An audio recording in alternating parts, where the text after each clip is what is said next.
Dal 2019 lavoro in Aglea. Non è stato un inizio semplice, tuttavia poi sono riuscita ad emergere ed ora ho trovato il mio ruolo.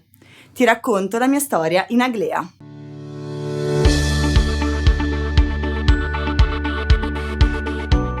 Ciao, sono Marta ed oggi desidero condividere cosa significa lavorare in Aglea per me.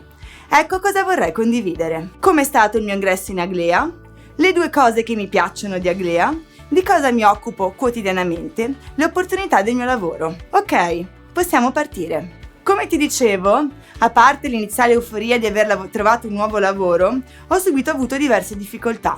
Non trovo sia qualcosa da nascondere, anzi, credo che raccontare la mia esperienza possa essere utile per me per ricordare quei momenti che comunque mi hanno formato e per te, nel caso in cui decida di approcciare questo lavoro, sapendo che potrebbe non essere all'inizio una passeggiata. Per chi non arriva da un pregresso SAP, può non essere così immediato riuscire subito a cogliere e ricordarsi le migliaia di acronimi. Praticamente si deve imparare una nuova lingua, dove spesso non ci sono le regole grammaticali da imparare, ma anche delle metafore da capire, quindi non è così immediato. Inoltre non esiste sempre un'unica strada per raggiungere l'obiettivo. Ne esistono diverse, certo c'è sempre la più veloce e completa tra queste, ma all'inizio ti posso garantire, si gira tanto anche a vuoto. Con il passare del tempo, dominando meglio l'argomento a poco, si trovano le strade. Ecco, questo momento iniziale non è semplice, come ti dicevo. Ho anche scoperto di non essere l'unica nella storia di Aglea ad aver avuto qualche difficoltà iniziale. È quasi sempre un passaggio comune, bisogna tenere duro sapendo che puoi farcela. L'aiuto dei colleghi è stato davvero utile ed importante. In ogni momento avere qualcuno con il quale confrontarsi in caso di supporto, ma anche di sopporto, è fondamentale.